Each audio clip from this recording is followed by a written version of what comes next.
Alamin natin ngayon ang iba't ibang mga kaganapan at kagalingan ng iba't ibang mga gobernador sa kani-kanilang lalawigan sa Kumusta, Governor? Eto, balik tayo. At kanina nakausap natin si Governor Asanza mula dyan sa Catanduanes Province. At may mga televiewer tayo mula dyan sa bayan po ng Kamalig, Albay. At yung iba yata, unti-unti nang bumabalik dun sa kanilang tahanan na. Eto, speaking of Albay Province, ating kausapin si Governor Noel Rosal ng Albay Province. Nasa kabilang linya ng ating komunikasyon Governor Noel, magandang araw po. Magandang araw po. Apo, Gov, tayo napapakinggan. Hello, magandang araw po. Magandang araw and magandang araw sa lahat ng mga nakikinig sa atin. Apo, Governor, si Carex Kianong, kamusta na po ngayon ang kalagayan dyan sa Albay Province, Governor? So far, pabalik na yung mga evacuees natin. A total of 72,290 ang nakarecord sa atin. And maganda naman, although dami talaga nag-evacuate, Carex, talaga natakot din yung mga Albayanos. Mm-hmm. Pero talagang believe ako sa maturity ng mga Albayanos. Kaya zero casualty tayo. No missing so far. Apo, at walang missing. Itong ginubatan, ano na update ngayon, Governor?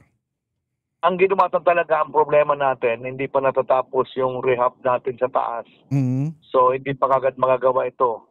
Kaya ito talaga, every now and then, ito ang binabantayan natin. I-evacuate natin ang halos isang barangay ng Barangay Masarawag. Apo, at yung tulong po ng national government, kamusta po dyan sa Albay, Governor? So far, inihintay namin through the DSWD, yung food packs, medyo malaki-laki ito more than 77,000. Pero po, nangako naman ng director na bibigyan nila yung mga LGUs para karagdagang suporta sa mga kababayan natin. Apo. Hindi nakapagtrabaho ng halos 3 araw. At kung diyan nagkakamali, kumbaga to the rescue yung tanggapan at kahapon pa namimigay na ng tulong yung mga food pack, yung mga assistant dyan sa inyong kababayan, Governor. Yes po. Even before, nagbigay na ako para tulong natin yan sa mga kababayan natin, pang-additional natin sa mga munisipyo at syudad. No? So far, okay naman. Nagdagdag pa tayo ngayon na mga 1,500 bags para sa mga additional pangangailangan ng mga LGUs. So ito yung mga ginawa natin sa preposition goods natin. And ngayon, ang issue ngayon is the power restoration. Yan ang palaging issue sa Albay. Kaya ngayon, tinutukan ng inyong lingkod na mapadali natin, kung kailangan kumuha tayo ng mga kontraktor para mapabilis natin ang restoration. So far, only about 15 to 20% pa lang ang nakakabalik sa lalawigan ng Albay. Apo, at ang kuryente. Nung araw, Governor, ang Albay Province hindi gano'n nakakaranas ng ganitong pagbaha, konting ulan. Ngayon, ano yung nakikita niyong problema dyan sa Albay? Unang-una, yung mining, quarry. Yung quarry talaga, tapos siyempre yung mga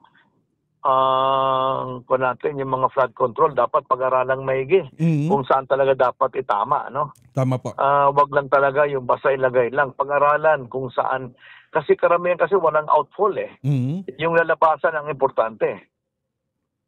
Opo, kasi napakalaking pondo nilalaan pagdating sa flood control. Billion ang allocation ata dito. Kaya nga ngayon nagtataka ang taong bayan, Pero ngayon, we will see to it na ang remedyo muna is palaging preemptive evacuation, which is very costly also and inconvenient sa mga tao. Pero ginagawa natin ito ngayon, nag-iimbestiga tayo sa mga project ng DP.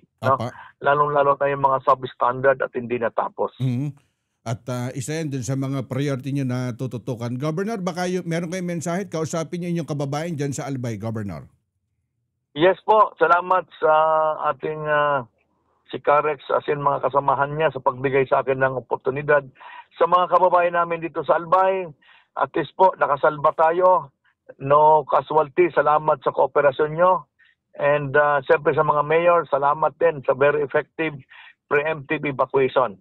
So ngayon po, we are now awaiting the support of the DSWD para yung ating mga 70,000 more na mga evacuees makareceive na ng additional na relief goods. Nagbigay na rin po ang ating lalawigan ng Albay. Apa. And alam ko naman na yung mga munisipyo magbibigay din.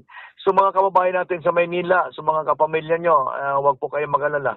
Safe and sound kami ngayon despite this strong typhoon. Pero talagang maganda yung response ng Albay. Salamat po, salamat. Salamat po sa pagkakataon, Governor Nobel Rosal ng Albay Province. Inyong napakinggan doon sa kabubukas lang ng himpilan sa radyo at unti-unti na po nagbabalikan doon sa kanilang tahanan. Particular po dyan sa bayan po ng Kamalig Albay. Kanina lang may nakausap tayo.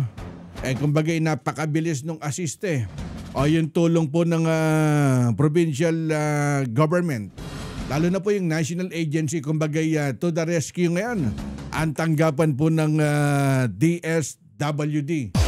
Alamin natin ngayon ang iba't ibang mga kaganapan at kagalingan ng iba't ibang mga gobernador sa kani-kanilang lalawigan sa Kumusta, Governor?